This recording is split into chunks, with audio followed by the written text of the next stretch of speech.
baiboly? Ahoana ho ny baiboly? Fampianarana ara-baiboly mitohitohy arahanao eto amin'ny Open Radio, iarahanao amin'ny namana Richard Andrianjatovo. Ahoana ho ny baiboly? Ahoana ho ny baiboly?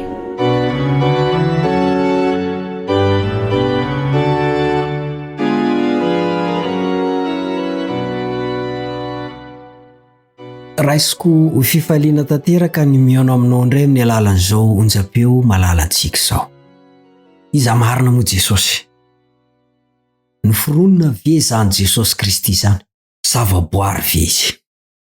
Efa hitantsika tany aloha ny fanambarana fa Andriamanitra feno izy. Vitantsika tany aloha ireo anarana nomena azy. Fa androany kosa isika dia hijery ny toetra maha-izy an Jesosy Kristy.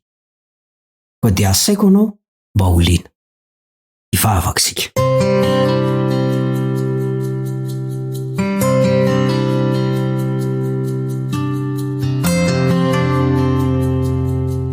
Sotranao izay iray no nanomezanao anay fotoana. Noho ny famindraponao no tsy nalandrijanay. Koa dia isaorana be dia be ankasitrana ny fitantananao. Io ty namako ty, avelo ny helokay. Amindreo fo izay satria amin'ny maha olombelona anay dia manisy mandrakariva izay. Hanota, tsy tanteraka. Koa dia metezy ianao amafa ny tsy fombiasa anay tamin'ny lasa. Ary aro anay indray amin'izao sisa izao. Fa hianatra ny makasika an Jesosy Kristy dia mba ho tahafinay. Ny anaran'i Jesosy ankatany izany. Amen.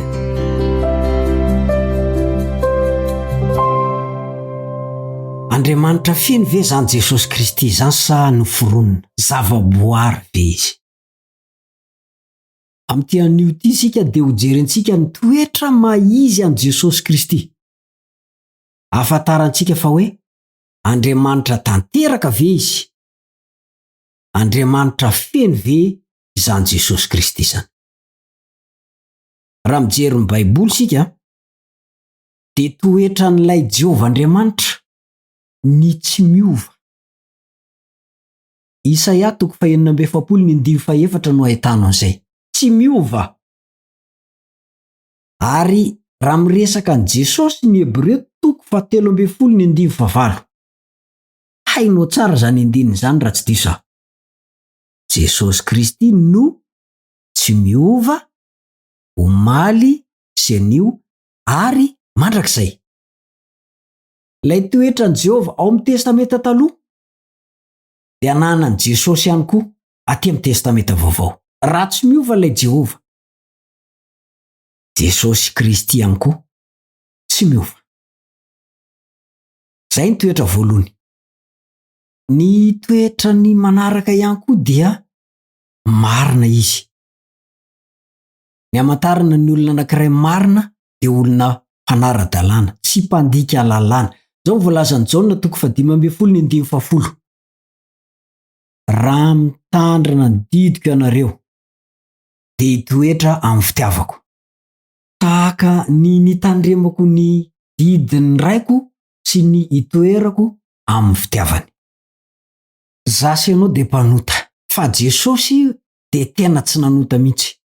Ary asongadin'i Petera 2:2 zany. Tsy mba nisy fahotana teo amin'ny Jesosy, na koa nanao teny tsy voahevitra. Tsy mba nisy teo amin'ny Jesosy Kristy izany fa marina tanteraka izy, marina tahaka n'Andriamanitra ray. Ary isika izay manaraka azy dia iriny fatratra mba ho tonga olo marina tahaka azy. Kanefa isika tsy ho tanteraka mihitsy. Noho izany mila an Jesosy Kristy isika hanampy antsika. Irano ny fanahy masina hampianatra antsika, hanoro lalana antsika handeha amin'ny fahamarinana, ka hamery antsika handresentsika ny fahotana. Ny Hebreo 4:5 moa dia milaza an Jesosy ilay mpisorona be niakatra any an-danitra izy.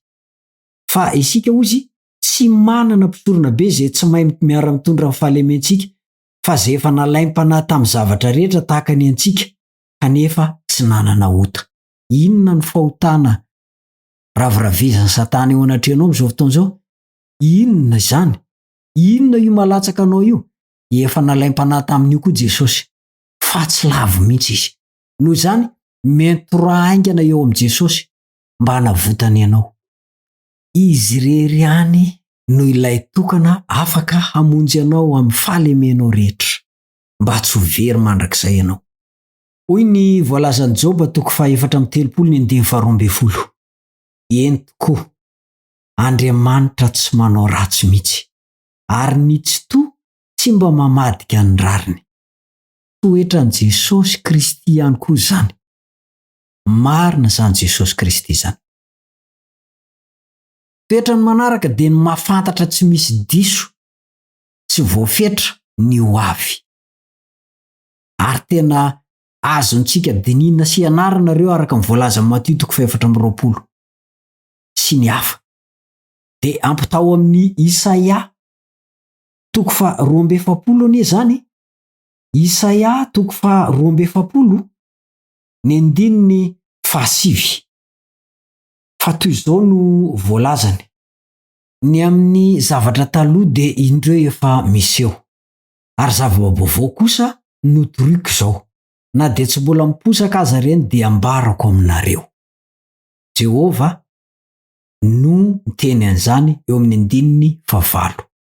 Izaho no Jehova, izany no anarako, ka ny voninahitro tsy omeko ny hafa, na ny fideranahy ho an'ny sarin-javatra voasikotra. Jehova no manao sinio. Ary io toetra sy fahafahamanao io dia hita tamin'i Jesosy Kristy. Toetra manaraka dia izao: hainy ny ao am-ponao tsy miloaka io.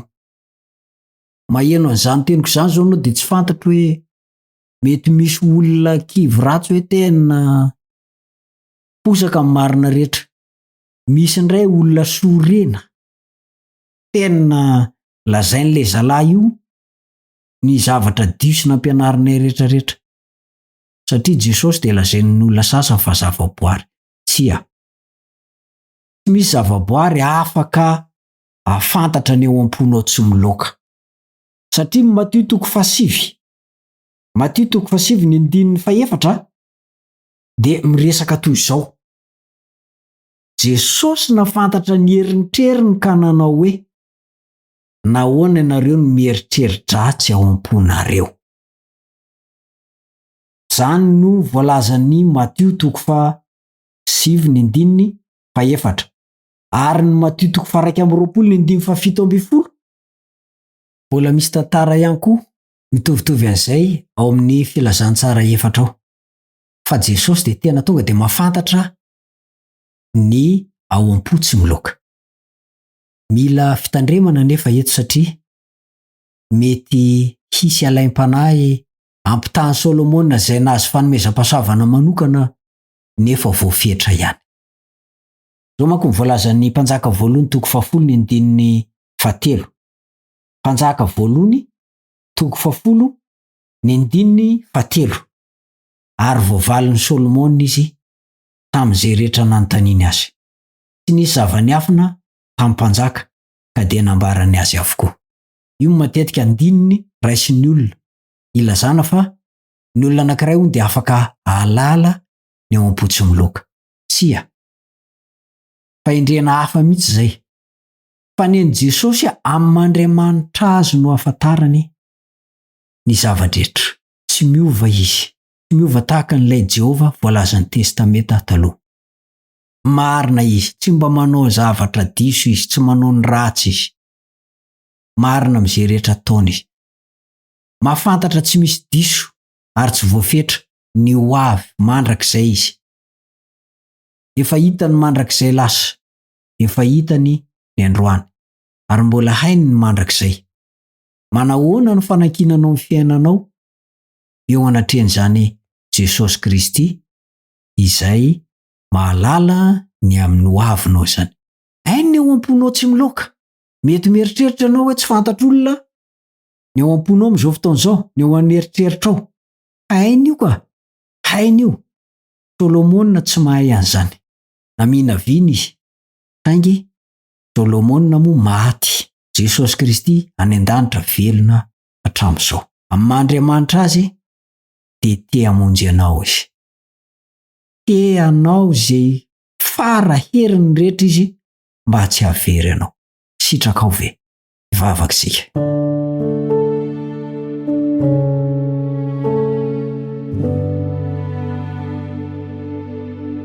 Saotranao zay raina izay any an-danitra, rainy amin'ny alalan'i Jesosy Kristy ianao. Mamindrafo amin'ny mampanota tsy mendrika anay. Ho amin'ity anio ity, manaiky izay fa tena Andriamanitra tanteraka izany Jesosy Kristy izany.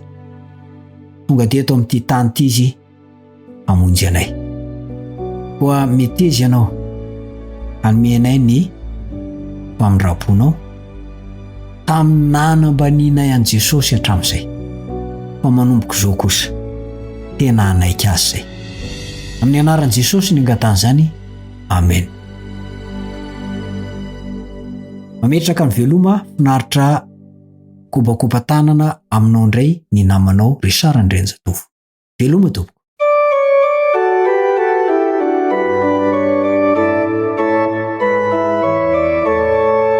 Ahoana hoy ny Baiboly?